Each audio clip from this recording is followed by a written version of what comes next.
Welcome, IB Nation, to another edition of the Irish Breakdown Podcast. I'm Vince, that's Brian, and we are here to break down this week's version of the college football playoff rankings. And not really a whole lot of surprises, to be perfectly honest with you, Brian. I think when you and I talked most recently and we kind of broke down on Sunday what we thought it might look like, it was this, to be perfectly honest with you. And we didn't go all the way to 25. We were kind of talking about top 15-ish. And this is kind of how we saw it breaking down, to be perfectly honest with you. And obviously we're going to talk, Notre Dame specific, and we're going to get into it, and we're going to talk about how this whole thing affects Notre Dame. We're going to talk about, what this looks like in moving forward, matchups for Notre Dame. We're going to talk about where we think Notre Dame will end up a few weeks from now when they finally do this thing for good, when it actually matters. And so it matters now, but I get the point that you're making. Yes. I shouldn't say it matters, because of course it matters right now. But then when the final one is all set in stone and tells everybody where they're headed, how about that? Mm-hmm. There you go. And so that's what we're going to do. But before we do, we got to tell you about our friends over at MyBookie. Make sure you guys are checking out MyBookie and everything that they have to offer over there. If you join in and you're the first time user, all you got to do, here we go, use promo code Irish. They will double whatever money you put in, just like that. Promo code Irish. That's our gift to you. Merry Christmas, Happy Hanukkah, Happy everything else. We're going to double your money just by using promo code Irish, okay? And then you have some fun over at MyBookie, all right? And then once you're in there, and you start using it a little bit more, then you can take advantage of MyBookie's loyalty rewards program. They got some great stuff lined up there if you are a member. And so they're going to keep on rewarding you as long as you keep on using MyBookie. So make sure you take advantage of that with our friends over at MyBookie. They've got all kinds of fun stuff lined up for you. And they're friends of the program. So you're a friend of the program. They're a friend of the program. That's how it's done. So promo code Irish doubles your money when you jump in. All right, Brian, let's jump into this and the rankings. And Notre Dame slides in after a BYU and a Tennessee loss. Notre Dame just kind of takes over their spot. They jump up 2 spots. Those 2 fall back. Notre Dame sitting fairly pretty at this time of the year at number 6 in the overall rankings, Brian. So your first thoughts when you see Notre Dame as the number 6 ranked team, not seeded team. We'll get to that in a second, right. But 6th ranked team. It's funny, Vince, and it took every ounce of me not to jump in. I'm trying to get so much better about that. But you talked about how no one's surprised. I'm like, well, we aren't surprised, but you can tell by Bill's face when we were in the live show, Skip Nation. Yeah. Because that's been the narrative going around college football is people outside the Notre Dame universe. And even some Notre Dame fans are like, they're going to get leaped by. Every week I have to listen to posts about which SEC team is going to leap Notre Dame this week. And the thing that you and I said is like, what win did any SEC team have other than Georgia, who was all the way down at 12, right? Have to leap Notre Dame. And obviously, as we saw tonight, it was what we said was going to be true. There was a block of SEC teams that were just going to move up, and then they're just in the same order they're in now, and they're just going to drop Tennessee to the bottom of them. That's basically what was going to happen, and that's exactly what happened.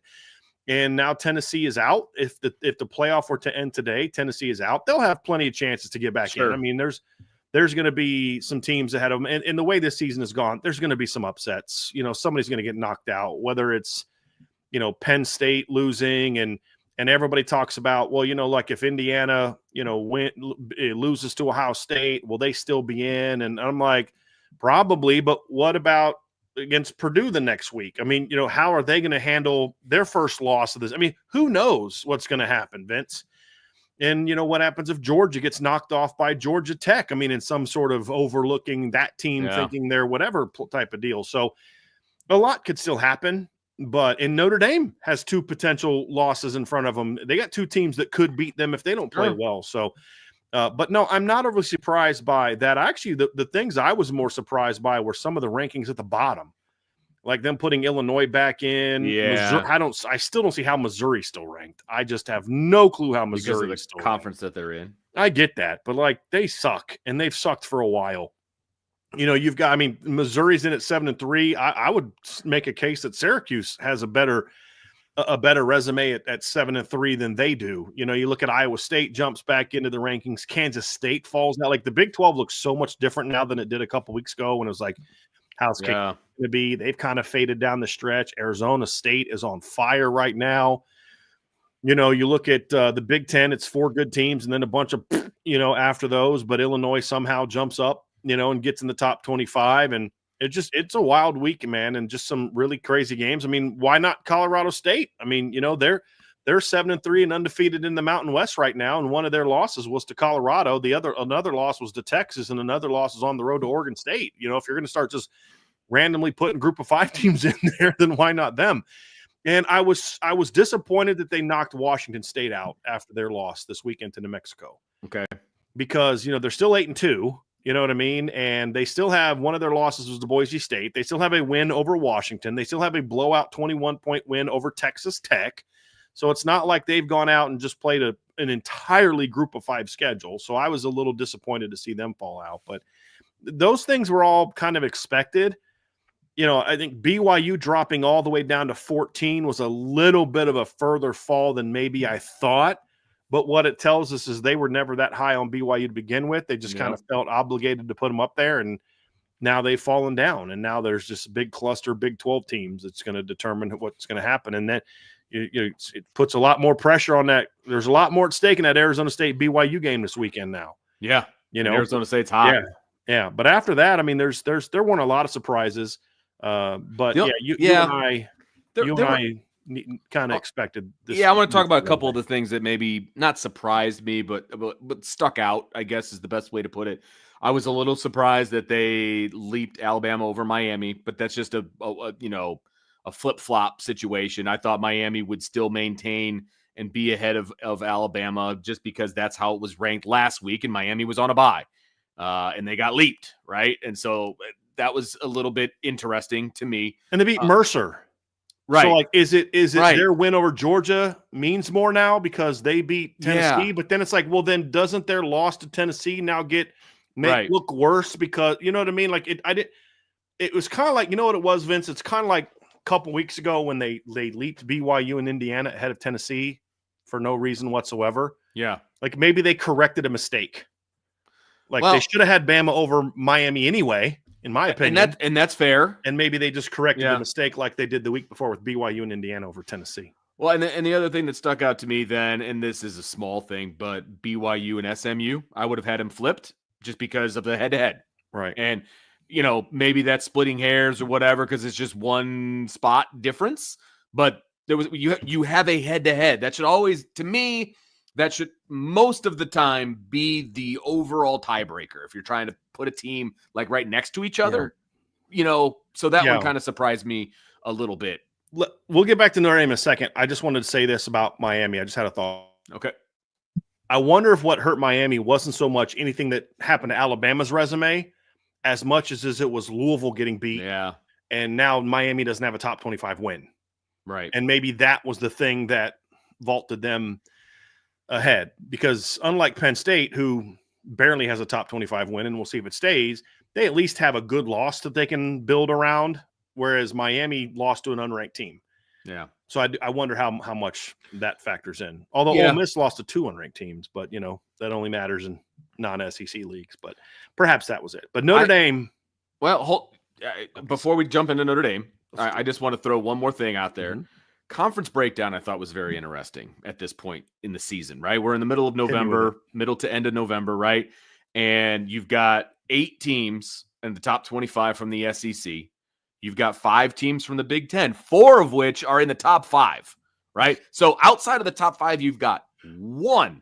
Which is exactly why you should not have 4 Big 10 teams in the top 5. Correct. Because they're playing all those teams that are unranked. Right. Yeah, 100%. Right. So that stuck out to me is you've only got 5 in the top 25, but 4 of them are in the top 5. Like that seems a little bit imbalanced to me. Right. Then you've got 4 Big 12, 3 ACC, obviously 1 independent, and then you've got 4 group of 5 teams. And you had already mentioned earlier, it's interesting the group of 5 teams that they have kind of selected to be intermingled, interdispersed. 2 from the Mountain West and 2 from the AAC. Is that what it is? Okay. Mm-hmm. I believe so. You got UNLV and Boise from the Mountain West, and then Army and Tulane from the AAC. And maybe they're trying to make those conference championships to be more It's just whatever. Smart. Okay, cool. I got no problem with that. None of the. I mean, UNLV is my one beef because UNLV is 8-2 in a G5 league, where Syracuse is 7-3 in a Power 4 league, and beat UNLV at UNLV. There you go. So head to head again. Right. Head to head. And they play a tougher schedule. So that was the only one that I had really a beef with, to be completely honest with you. And if you're going to try to set up a Mountain West 25 versus 25 game, then put Colorado State in there, because right now they're like UNLV needs help to get in the Mountain West Conference Championship game. Boise State and Colorado State both control their own destiny because they don't play each other. Good point. So, but yeah, anyway. All right, so now we can jump into Notre Dame, Brian. Big picture Notre Dame. Notre Dame sitting at number 6, which puts them at number 8 in the seeding, which means they're hosting. Okay, and we've talked about this in the past. Notre Dame needs to at least be 6 in order to guarantee themselves a hosting spot, because of the conference championship, automatic top 4. Now. Right. There's a chance they may need to get to 5 to have an 8, depending on what happens with Texas A&M and Texas in 2 weeks. That's a really good point. That's a really good point. But if that does happen, Notre Dame does jump to 5. Correct. In my opinion. Right. So there's still chaos to happen, I think, or at least there's still the possibility of chaos to happen even in the regular season, because you've got IU, Ohio State playing each other this weekend. And then, of course, you've got Texas A&M. So you still have teams that are ranked above you that have tough games in front of them, and not even considering the conference championship weekend either. So because there's guaranteed to have at least 2 games of teams ahead of them. Yes. Right. So either there's Indiana and Ohio State, guaranteed. Then one of Indiana, Ohio State, or Penn State is also going to play Oregon, because Oregon's already clinched their spot in the Big Ten championship game. Okay. Yeah, because they're 11-0. And they only have 1 game left, and they would hold every tiebreaker. Yeah. So that's obviously interesting. But yeah, I mean, just looking at it from right now, Vince, I there's a lot of people that still talk about Northern Illinois. And I think what we've seen is the committee has seen enough. Yeah. Which apparently they did not in the first ranking, because they had them at 10. Right. But they have slowly, ascended the rankings. Weeks, and we talked about that in the first ranking, Brian. It's like, okay, you know what? We don't necessarily agree at 10, but at the same time, it puts them in good position because of what could potentially happen above them. Right. And if they continue to do what they're doing, the committee's going to notice it, and they're going to allow them. Because we were looking at it like one of Georgia and Ole Miss is going to lose, and one of Georgia and Tennessee is going to lose, because over the next couple of weeks, those teams play each other, and it's going to work itself out. And that's exactly what has happened. Yeah. And, so they're up to 6. So, I mean, I do think that there's, because look, Miami's a 1-loss team that lost to an unranked team, a 6-4 team. Notre Dame has a loss to a 6-4 team that I would argue is not as good as the 6-4 team that Miami played. But the difference is Notre Dame has overall a lot better wins. They do have, I think the committee realizes, guys, we cannot drop Notre Dame when they have a 10-point road win over the team with the best record, or the second best record tied for the best record in what we consider the toughest league out there. And I do want to talk about A&M here in a little bit, because they could be the ultimate holy crap, what now, if they win the next 2 games. But I think what we're seeing is that the committee is looking at it saying, hey, look, they're dominant, they're hot, they're great on defense, their offense is a lot better now, and this is a team that just is in. They belong in, and not only do they belong in, they are going to host. And that's because the committee can say, we're going to have Notre Dame in, they deserve to be in, but they're going to be 10, they're going to be 11, they're going to be 12, something like that, and have to go somewhere and prove themselves. But they're going to be in. And to your point, Vince, unless Notre Dame either loses, which place they're going to be out, or if Notre Dame just plays really poorly the next couple weeks. But the thing about the Army ranking, Vince, is that Army now being 19, that's massive, is huge for Notre Dame, because if it's a close game that Notre Dame barely wins, then they're just going to keep Army in the top 25, because Army, like Indiana, right? It's the same argument we're having about Indiana. If Indiana goes on the road and plays Ohio State to a close game that Ohio State wins, Indiana has proven that they're a good football team, and they're going to drop, but they're going to stay in the top 12 most likely.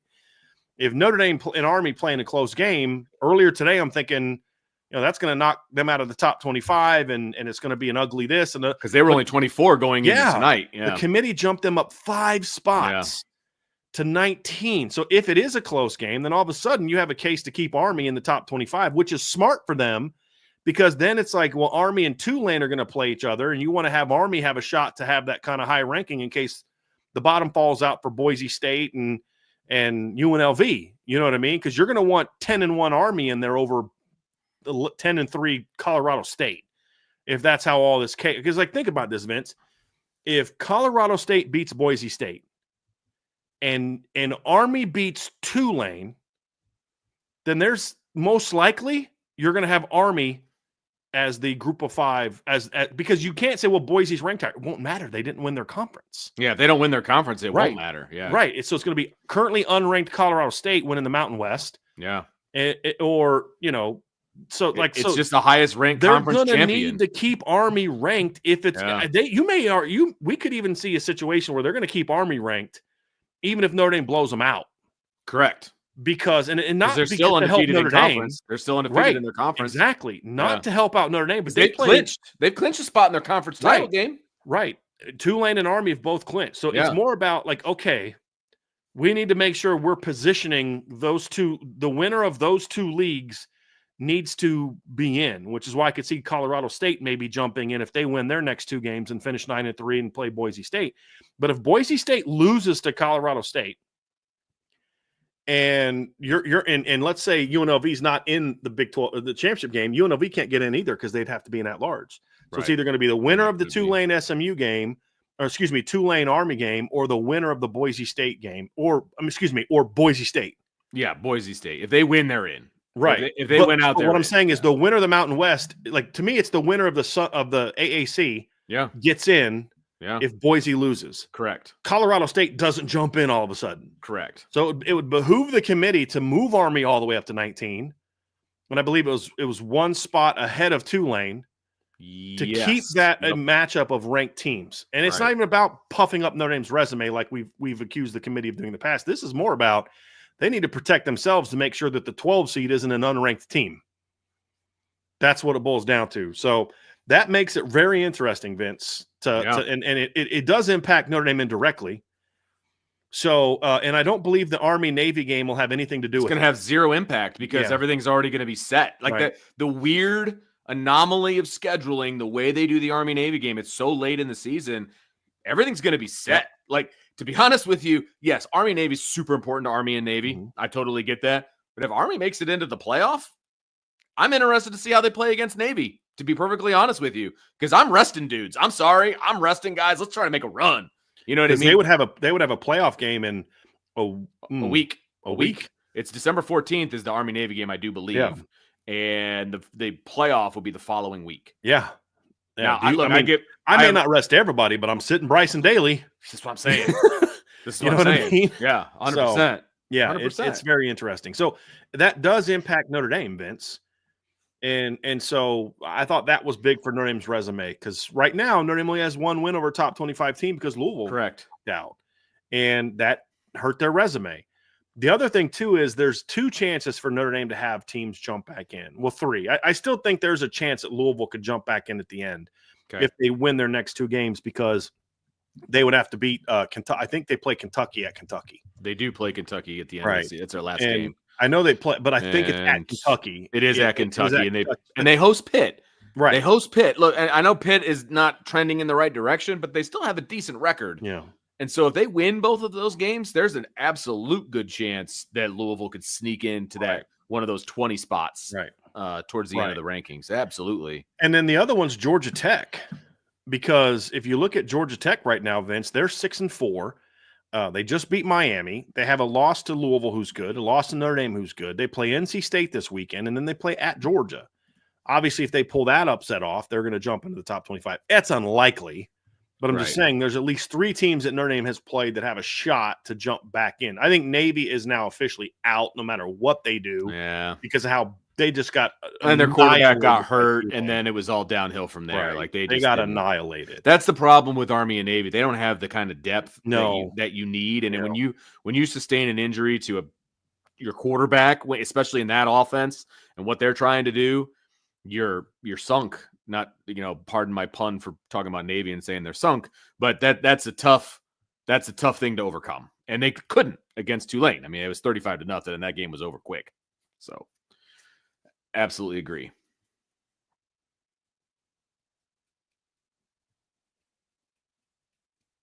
Being number 6, Vince, I think was expected, but I still think it's important. It's still huge. It's absolutely huge. Yes, completely agree with you. And because like we've talked about, you need to be at least 6 at the moment to host. And I look, yes, if you're Notre Dame, you want to get in.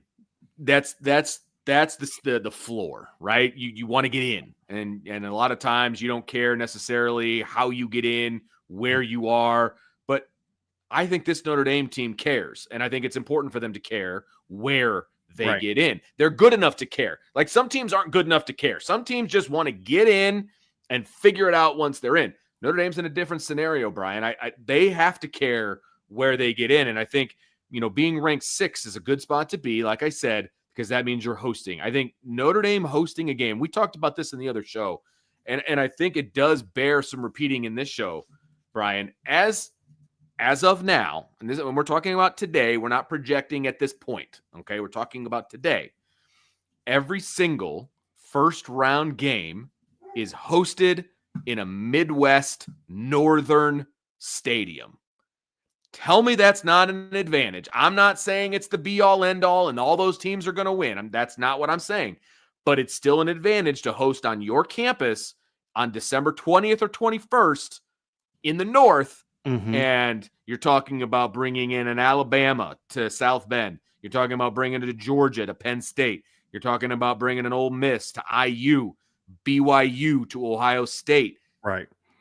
Obviously, it won't shake out entirely that way. Correct. But here's also why it's huge, Vince, to me, because I could see us, and I'm not saying that I believe it is going to happen, but I'm just saying I could see a scenario where if Alabama just goes out there the next 2 weeks and just destroys their next 2 opponents, right? And when you look at Alabama, so obviously they finished the year against Auburn. That's obviously a game where, they should crush them. They go on the road and blow out Oklahoma this week.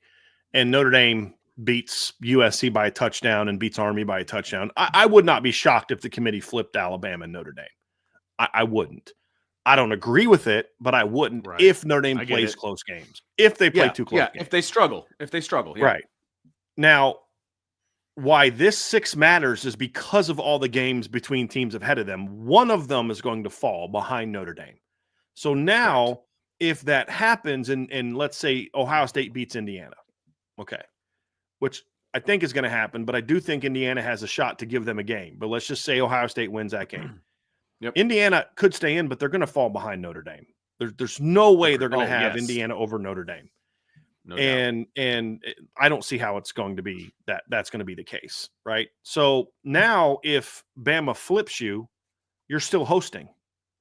Right. And that's why being at 6 mattered, where if Bama was already ahead of you, and then Indiana beats Ohio State, there's a good chance, you're staying down, and all of a sudden you get passed up and you're traveling on the road, because Notre Dame is still in that danger zone right now of 8-9. If they flip them, then Notre Dame's now traveling to Tuscaloosa. Sure. But what helps is the fact that there is a guaranteed 2 more losses ahead of you. Guaranteed. There's 2 teams ahead of you right now that will lose a game. It could end up being one team loses both of them. It could be that. It could be Indiana.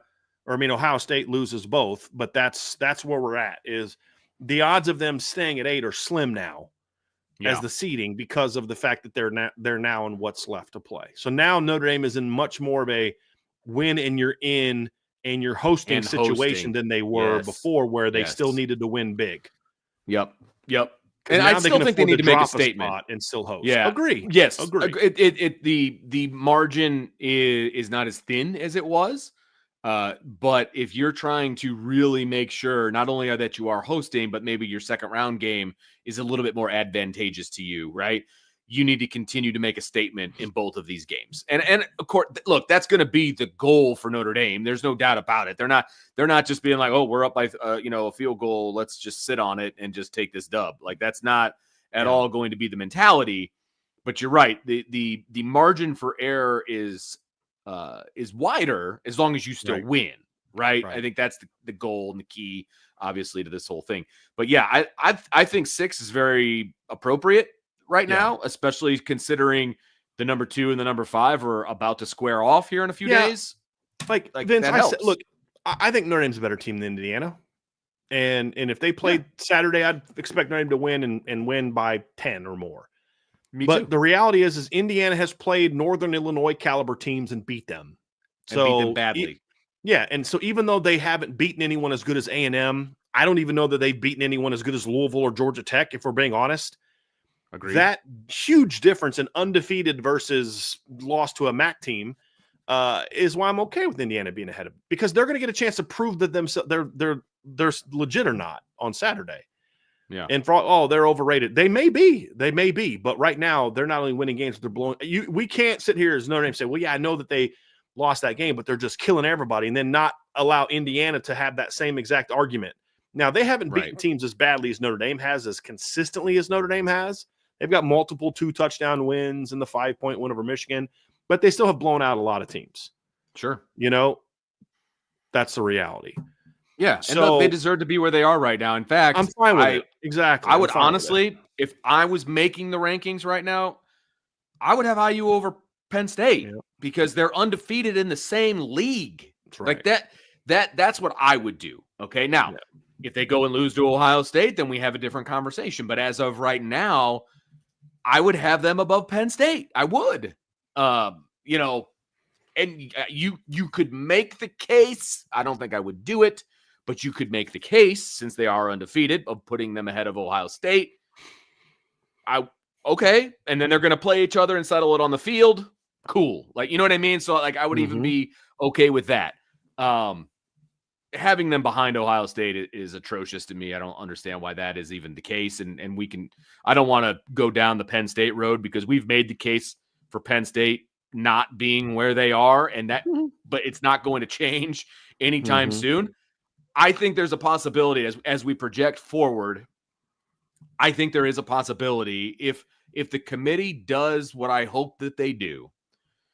I think there's a possibility that you're going to be looking at a Penn State Notre Dame question, and at the end, right? Because if Ohio State beats IU, then they fall back, right? So now you've got Penn State and Notre Dame right next to each other, okay?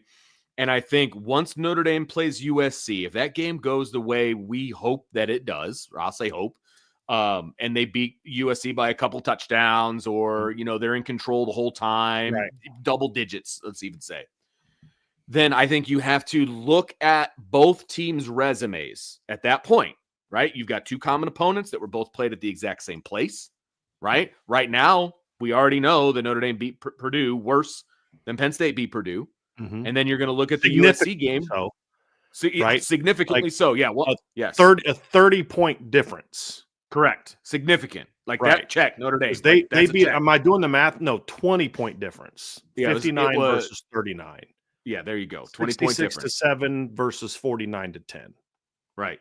And then you'll have another common opponent, USC, at USC. So same venue, same team. Let's compare those. Right. Two common opponents. Let's compare them.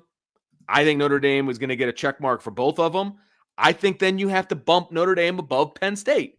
If you're looking at this from a neutral standpoint, and you're looking at wins, and you're looking at quality wins, and at that point, Notre Dame will have 2 wins over top 25 teams, most likely, as long as they keep Army in, which I think they will because of everything we just talked about. So you've got better wins. You've got better wins against common opponents. Yeah. I think that's enough to boost Notre Dame over Penn State. I will say this. It has to be by more than okay, you went to overtime against them and Notre Dame won by 10. It has to be a very convincing win, because I do think that I don't think that's the way it should be, but I think that's the reality. Because if you look at the Purdue game, okay. Notre Dame won by 59, Penn State won by 39. Notre Dame outgained Purdue by 416 yards. Penn State outgained Purdue by 237 yards. That's a significantly different performance. And they did that a week after the bad loss that they suffered, which is, I was getting ready to do air quotes. No air quotes. It was a bad loss. But if they beat USC by by 10 in a somewhat competitive game. I don't know that moves if you think Penn State's a better team now, I don't know if that's enough to move the needle. I think if Notre Dame goes out there and wins by 10 because they're clearly the better team and USC gets a garbage late touchdown and Notre Dame outgained them by 190 yards, that could be the difference. You know what I mean? Yeah. But if Notre Dame goes out and does to them what they've done to everybody else, which is just absolutely obliterate them the way that they have most of the teams they've played, and they win, 31-14, and it's not a close game, and they outgain them by a ton, or it's 34-14, or whatever the case may be, which is not going to be easy, by the way. Because as I mentioned on the show the other day, the last time Notre Dame really whipped USC at USC was 2000. And the last time they did it before then was 1988 when they played number 2 USC and beat them by 17. So, 18 Notre Dame was a clearly better team, and they won by 14, but they scored really late in the game. So, they won they won by 2 touchdowns. But if you remember that game, Vince, they hit that little swing pass to Tony Jones Jr. as the game was kind of getting close to being over. Coming to the end to kind of that final it was a competitive game. It was not a blowout type of game. And so that's kind of what I mean by that. It has to be like a convincing. That's fair. Convincing win, but I also think the game control, not stat, but like the game control is important because Penn State was losing to USC the majority of that game. I don't remember all the details, if I'm being perfectly honest, but I remember Penn State was losing. Penn State took a 3-0 lead, and did not lead again until they won it in overtime. Because so there you go. USC scored 17 unanswered, and Penn State kicked a field goal, and then USC kicked a field goal to make it 20-6 at halftime. Penn State scored twice to tie it at 20. Then USC went ahead 23-20. Penn State tied it at 23-23. USC went ahead 30-23. Penn State tied it with 2 minutes and 53 seconds left, 30-30, and then they went to overtime. So it was they led for a grand total of. And here's the thing: USC scored on their next play in the first quarter. So they led for about 30 seconds. Yeah. So Penn State took the lead with 4:53 left. USC went back ahead at 4:38 left. So they literally led that game for a grand total of 15 seconds. Except for when they were up 3-0.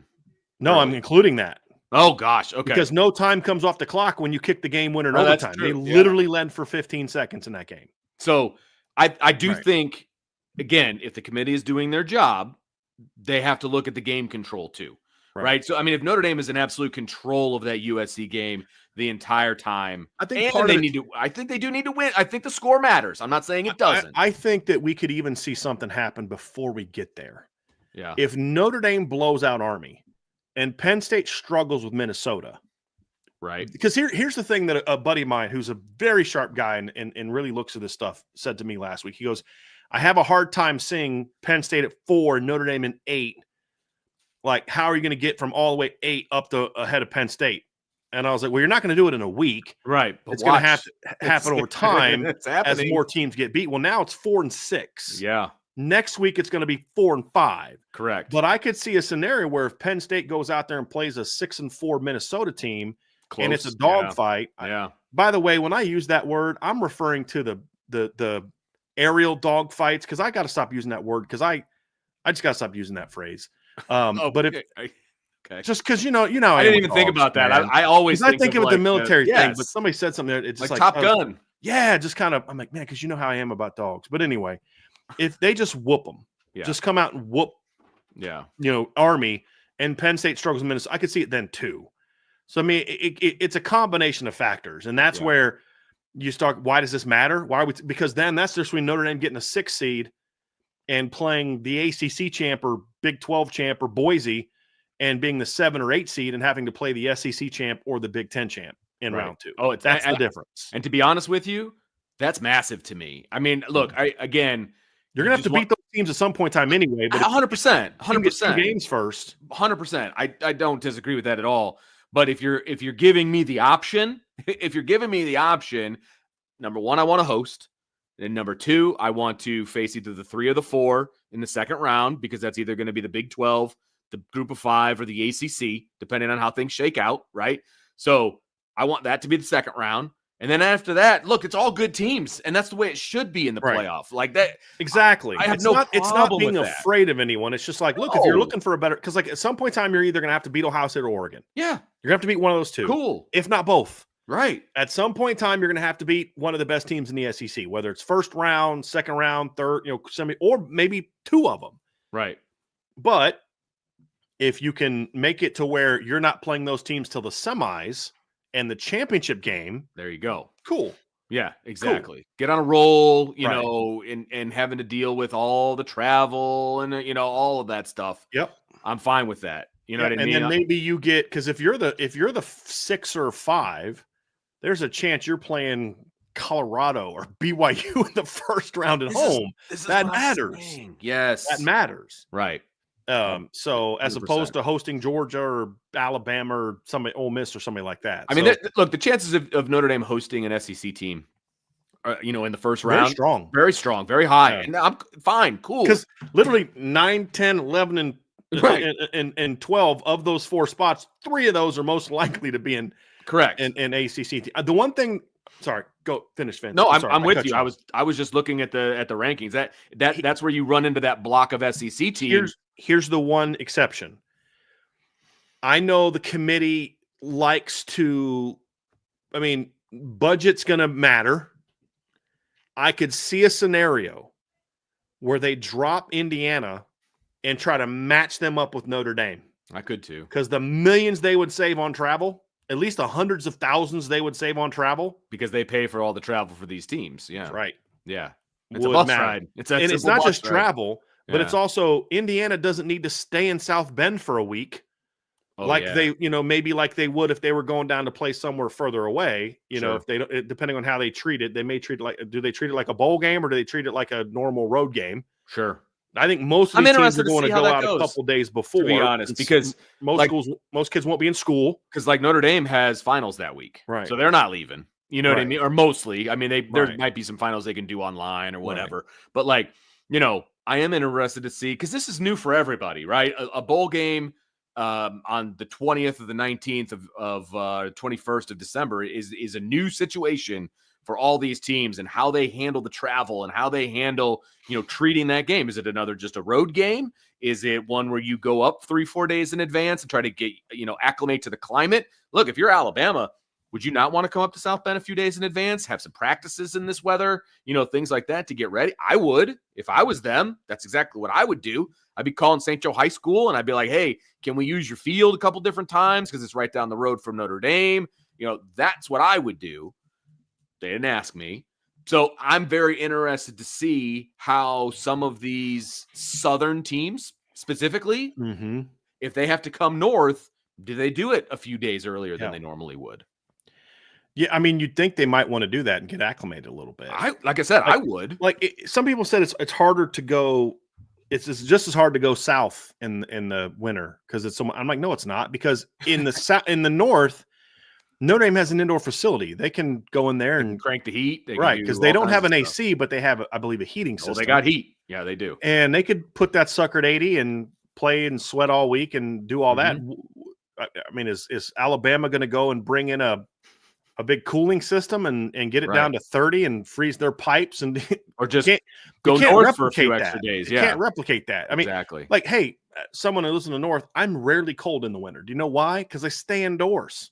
And it's the same climate for me most of the time, except when I'm taking my dogs out or I'm going to the grocery store as it is, in the summer. It's because I have central air and I have a heating system. Right. And Notre Dame doesn't have to practice outdoors. Correct. They have an indoor facility, or a full length indoor facility. So it's an interesting deal. And, so this was big for Notre Dame though, because Vince, the point that I made when we did this on Sunday was because of the schedules, and it's only been enhanced now, because of the schedules, if an SEC team was going to jump Notre Dame or two, it was going to have to happen now. Because none of them have good enough remaining opponents to leap Notre Dame. That leap, unless Notre Dame played poorly, right? You know what I mean? But like, agreed. They were going to have to pass them now. This was big, yeah. And you say, well, what if Alabama gets to the SEC title game and beats Texas? Well, then Texas falls behind Notre Dame. Yeah, and it doesn't matter because Texas would have a pretty sloppy resume at that point in time. How would they beat A&M compared to how Notre Dame did would be maybe their saving grace at that point in time. Sure. But they'd still have 2 losses. So I think this was big. Not getting leaped by the SEC teams now. Massive. Huge. I mean, it got right up to them. I mean, right. You know, Alabama got right up to them. I mean, it was 8-10 last week, right? Miami was above. Oh, no, because Notre Dame was right behind Tennessee and BYU. Right. Notre Dame was 8 last week. Yes. And Bama was 10. Right, because Miami was 9. Right. And now Notre Dame is 6 and Bama's 7, right? Right. So Miami I don't think they moved. They went up 1. What were they because last week? There was 2 spots for them to go up now? And they went up. Yeah, they are officially 8. They were 9 last week. Okay. Yeah. So if they just took like that block and just bumped everybody up 2, Miami would have still been behind Notre Dame at 7. Mm-hmm. And then you would have had everybody else. So they did leap Bama over Miami, but that was really the only change. Everybody else just bumped up 2. Yeah, Ole Miss, Georgia, both just moved up. Boise just moved up. And Tennessee got in between Georgia and Boise, and then BYU went all the way to 14. All the way to 14, yeah. And then, of course, Indiana's going to fall this week. So, no, they're in a good place, Vince. They just got to keep handling. Now it's just handling business. Absolutely. And now, and the reason I say it's enhanced, because now you get to play the number 19 team in the country away from home. Yeah. And if you win that game, the fact that Boise Army's now 19 massive helps Notre Dame in that they don't have to crush them now. Now, perception with ESPN and all that, but I don't care about what they say. But to the committee has clearly shown Army's a top 20 team. As long as Notre Dame wins, they're not going to move much. Maybe Bama leaps them by a spot, but it won't matter as much because of somebody else is going to fall even further. And now it's Bama leaps them, but that moves Bama up to 7 and leaves Notre Dame at 8. It doesn't mean Notre Dame now all of a sudden goes on the road because either Indiana or Ohio State are going to lose this weekend. Yeah. So those are all things that kind of factor into it, Vince. And it's going to be interesting when I do the cheering guide. Like, who should Notre Dame fans root for, Ohio State or Indiana? And my argument would be, actually, I think Indiana. Really? Well, yeah, because if Indiana beats Ohio State falls below Notre Dame, right? 2 losses, I would think so. But then that also cheapens Penn State's resume. Because now Penn State's quote-unquote big loss that's a good is no longer as big of a loss because they will have now lost to a 2-loss Ohio State team who lost at home to Indiana. So and now with Notre Dame beating if Notre Dame beats USC more convincingly than Penn State did, makes it easier. Now you could say, well, their resume is not as strong. Yeah. So there's all types, but the other argument is Ohio State wins because there's a chance they stay ahead of Notre Dame with 2 losses because their schedule's tougher, which, to a degree, it is at the top anyway. And then Indiana will still be ahead of them if they lose to Oregon, and Oregon will still be ahead of them if they lose to Indiana and Penn State. I get all that, but most likely we have seen it. Look, if Bama's not going to go ahead of Notre Dame, I don't think Ohio State does either. Yeah. Because their whole resume would be built around beating Penn State. That's really it right now. And if you have a second loss, then that hurts their – so there's all types of different ways to look at it, man, and it makes it interesting. But the great thing is Notre Dame is in a great position with themselves that as long as they handle business, they're not – I mean, there's no doubt now that they're in the playoff. There's no doubt if they win out. No matter what, they're in. Now the only question is, can you maintain your current positioning as a home team, or do you fall because you play sloppy football in 2 weeks? Because I do think there's kind of on the bubble. They're on the bubble of the home, the hosting situation. Well, and if Notre Dame plays poorly the next 2 weeks and barely wins, and let's say Georgia goes out and beats Georgia Tech by 30. Yeah. Well, okay, you're barely beating not great teams, and they're blowing people out, and I could see Notre Dame falling, and all of a sudden they're 9, and you've got to go on the road, right? I mean, but they're in the playoff. It just so yes, if they win out, but you need to keep playing well because you want momentum going into the playoff. 100%. But you're still fighting for a better seed, and seeding matters. It absolutely matters. And I hope that Notre Dame understands this whole, hey, as long as we're hosting, no, because you want to get up to 5 or 6. Yes. And destroying your next 2 teams gives you a chance to do that. Yep. because you get a big win over a ranked team, and then you're going to have a comp win with Penn State that gives you a chance to say, hey, look, this is why we should be ahead of Penn State. There's still an outside chance they get to 5. I think that's a little less likely. I agree. I think it's going to be Ohio State and Oregon in the championship game. And I think the loser of that game, as long as it's a somewhat competitive game, is going to be 5. I don't disagree with you. Yeah, because they're already both, they're going to be 1-2. Right. Especially if Ohio State wins the rematch. Right. They're not going to drop Oregon from 1 to 6. Correct. In my opinion. But there's still a chance, that it happens. It's just, but you got to put yourself in that. If you're Notre Dame, you have to put yourself in position to at least make it a discussion. Make them think about it when they're talking about what to do. Definitely got to get to the 6th seed. Right. Absolutely. And again, get to the 7-8. Fine. I'm not afraid of anybody this year, but it's more about creating a path where it's more advantageous. Right. It's just more advantageous. When we break down the college basketball brackets, right? We always talk about, okay, well, this bracket is hard. This region is harder than this one. All of these different things. Yeah, it matters. When you get to the Final Four, you still got to play somebody good. Exactly. But if the path to get there is a little better, then maybe we're a little fresher in the Final Four. With that too. Because no team goes out there and beats. Let's say they go out and beat BYU in the first round by 17, and then the next game they get, let's say they're the 5 and they play the 12, right? And then say the next game they go out there and they got to play Boise State. All right, they run away with that one a little bit. Now all of a sudden you're going to the semifinals against Oregon or Ohio State or Alabama or Georgia, and you're fresher than they are. Correct. Because you know what I mean? Yeah, so that's what's going to make it interesting. It really I've watched a lot of college basketball in March, and I know you have too. No team ever says when there's an upset of a team, and then now you're playing the team that upset them, and it's a double-digit seed, and you're a 3, and you're playing a 12 or something like that. No 3 was ever like, ho, I want somebody harder. No, you thank them. Hey, man, great job, great upset. Now you got to play us. That is where you are if you're Notre Dame. It's okay to have a more advantageous, route to get to the Final Four. And again, not afraid of anybody. Notre Dame's not afraid of anybody. It's fine. But if you can save yourself a little bit to get there and then you play the big boys or whatever, cool. They're not going to be it's not going to be a national championship with an asterisk. You know what I mean? They still had to win 4 games to win a national championship, period. Right? Yeah. So we're all talking about what is best for Notre Dame. That's what this show is all about. What is best for Notre Dame?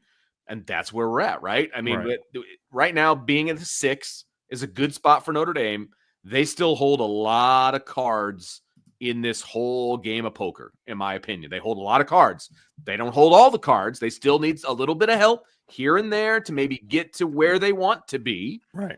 But they hold a lot of cards in this hand. Yeah, especially if they play well. Somebody in the chat asked talking about the weather here the next few weeks, Vince. Man. And it's been more mild recently. He said, let me see. I got some data. You know me, I like data. Where was that? Do. Where was that question? It was Robert, I thought. Robert Grant.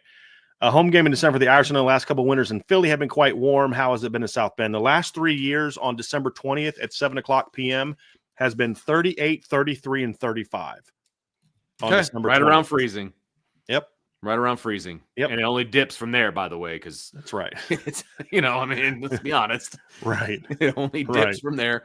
Right. And I'd be okay. Let's bring a little flurry. I'd be okay with that too. But look, we haven't had a lot of snow in December.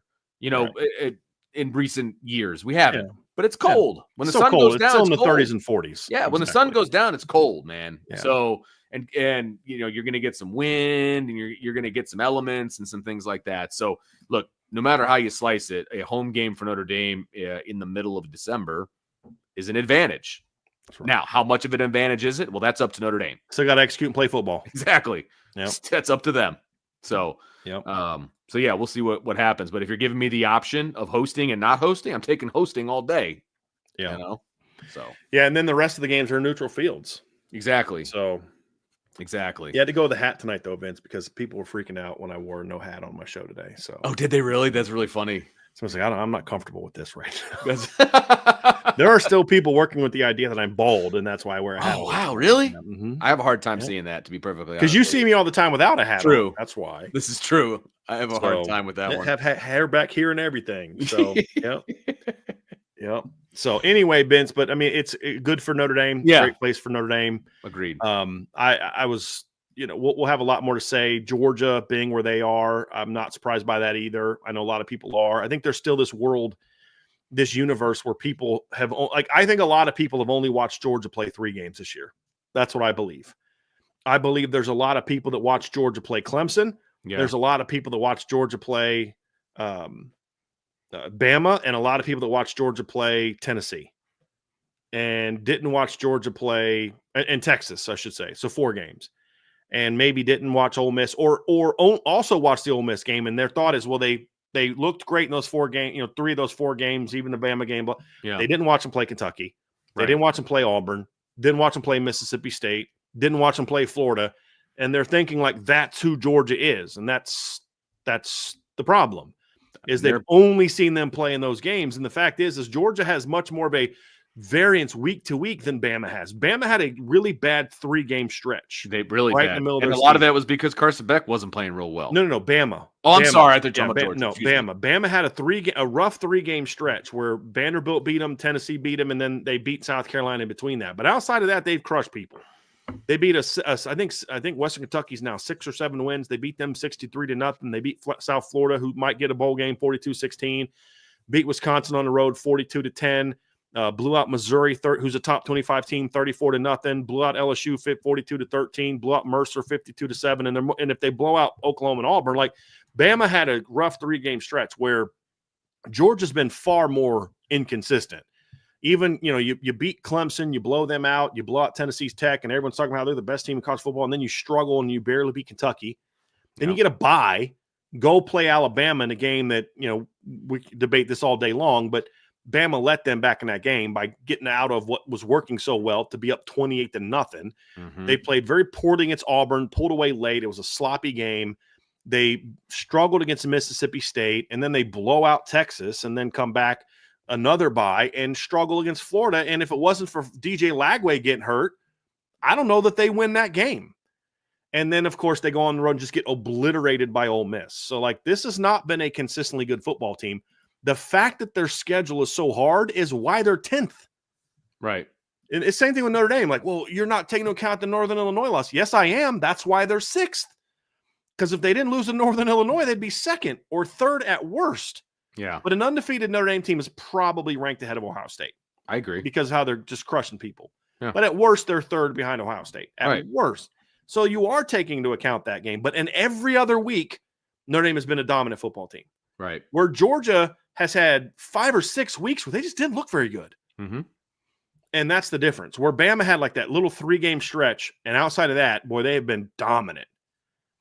And I think that's why you're seeing Bama be ranked ahead of all those other teams, including Ole Miss. And then you can't put Georgia at 8-2 ahead of Ole Miss at 8-2 when even though Ole Miss has worse losses because they had not only beat Georgia, but they whipped Georgia a week ago. I mean, Vince, it wasn't competitive, in my opinion. It really wasn't. And, it was 16-7 at halftime. Georgia scored first, and then Ole Miss goes and scores the next 16. Georgia scores and kicks a field goal to make it 16-10. And literally, Ole Miss went down the field in 3.5 minutes and scored to make it 22-10, and Georgia never scored again. I mean, it was not a competitive game. You look at total yards, Georgia had 245. Ole Miss had 397 in that game. I mean, Ole Miss had more passing yards than Georgia had total yards of offense. It was not a competitive game. And say what you want about Bama, but both of their losses were competitive losses. Both of now I know Ole Miss has 2 bad losses in that they lost to Kentucky, who's not good, and they lost to LSU, who's not that good, but they were both competitive losses. Where in both of Alabama's losses, they were down by double digits for a chunk of the game, Vince. Yeah. And that's the difference. I mean, yeah, it was close in the second half, but for over half of that game, they were down by 2 to 3 touchdowns for a big chunk of that game. And same thing with Ole Miss. They were trailing, let's see here. Ole Miss scored to make it a double-digit game with, 2:55 left. So 15, so it's 30, so it'd be 27, 26 and a half plus another 3 minutes. So yeah, over 30 minutes of the game, they were up by double digits against Georgia. That's the difference for me. And I don't think a lot of people are taking that into account as to why Georgia is lower. I almost everyone that I saw do projections vaulted Georgia up to over after they went over Tennessee. And I'm like, guys, you're falling into the Georgia hype, right? Where their roster's this and their roster's that. They have not looked like a great football team this year. They haven't. Ole Miss has had far more dominant stretches than Georgia has this year. Alabama has had far more dominant stretches, and both of those teams beat freaking Georgia in a head-to-head. Like, at what point in time are you guys going to actually look at the results and not who has the highest ranked recruiting classes on their roster? I mean, how can you argue that Georgia should be ahead of Ole Miss and Alabama, who beat them? They lost to both of those teams. So, I think Angela's correct, Vince. I think that's absolutely spot on. That's why. So, but no, I think it kind of, like you said, though, buddy, it played out how we thought it was going to. Yeah, it did. It did. And, there's going to be a shakeup this week, and there'll probably be another shakeup the following week. So Sunday night, dude, I cannot wait. Yeah. I hope that we're in a good mood Sunday night, because if we're not talking about the college football playoff on Sunday night, it's because Notre Dame lost on Saturday. So this is true. If we're talking about the college football playoff on Sunday, then this is true. Then it's going to be interesting to see how did that Indiana game go against Ohio State. Were there any other upsets? I mean, every week we do this upset thing, and it's like, okay, can what happens if Florida knocks off Ole Miss? What happens if, Texas plays Kentucky? They should win. What happens if Penn State loses to Minnesota? You know what I mean? Like, there's some games in here, Vince, what happens if Oklahoma decides they want to be good for a week? Yeah. And knocks off Bama on the road. I mean, most of those games are unlikely. Kansas, Colorado's a big one too. Yeah. Well, yeah. Not necessarily for Notre Dame specifically, but for the playoff. But for the playoff. Yeah. Yeah. I think that would knock Colorado out of the Big 12 championship game. Yep. So there's a lot of potential chaos games, and you say, well, those are unlikely. And I'm like, well, who predicted, besides D. Trollhunter, who predicted Vanderbilt to beat Bama? I know, right? Who predicted one of Ole Miss's 2 losses to be at home to 3, 4, and 6 Kentucky? Who had that? That's the kind of season it's been, Vince. Yeah, it really has. And man, you just look at it and say, I mean, like when you looked at Texas A&M's schedule at the beginning of the year, who had South Carolina being the team that gave them their worst loss? Not Notre Dame, not Texas, most likely, not LSU, but South Carolina. Yeah. So it's just been that kind of year, man, where it's like crazy stuff happens, dude.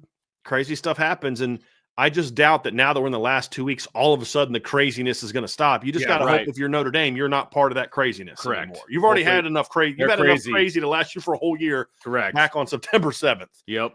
But it's going to be wild. 100%. It's going to be wild. So that's going to do it for this edition of IB Nation, or the Irish Breakdown podcast After Dark. We'll be bringing this to you every Tuesday up until the official final rankings are released, and we will. We've been doing stuff over on CFB Nation, so you want to go check that out. We had a live show over on CFB Nation earlier as the rankings were coming out, and this was more of a big picture talk and all that kind of fun stuff, and we had a bunch of people over there hanging with us, so you want to make sure you check that out. Hit that notification bell over there so that you know when a show is going to come on. Mm-hmm. And then we came over here and we kind of focused a little bit more on Notre Dame, but also still talk big picture and all that fun stuff. So we appreciate you guys hanging out with us on a Tuesday night, and we will continue to bring you coverage, man. I hope we're here again next Tuesday. Yeah, we do. Well, 100%. We will talk about the playoff at CFB Nation no matter what happens with Notre Dame. Correct. But we won't do if Notre Dame falls out, then maybe we won't be doing Notre Dame Center. Yeah. So, but I don't think that'll be the case, and we'll be good to go. But hey, rest of the week, everybody. It's Tuesday night. Tomorrow, Brian will be back in the afternoon. He's got an afternoon show on Wednesday. And then, of course, IB Nation Sports Talk at 5. Sean Stiers and myself will be there, and so we've got wall-to-wall coverage coming at you for the rest of the week, leading right into Notre Dame's big game with number 19 now, Army Black Knights over in Yankee Stadium at 7 o'clock. So stick with us. We'll have the pregame show. We'll have all the fun stuff for you guys as long as you hang with Irish Breakdown. So make sure you hit that like button, that subscribe button, that notification bell, share with your family and friends, and, of course, jump on the boards.irishbreakdown.com. And like I said, stay locked in, everybody, because this is a fun season for Notre Dame. We're going to keep it coming. Crazy. See, there we go. Mace. It's going to keep being crazy. And we love it. We love crazy. All right. As long as it doesn't have to do with Notre Dame. All right. So for Brian, I'm Vince, and we will talk to you next time on the Irish Breakdown podcast. Have a great night, everybody.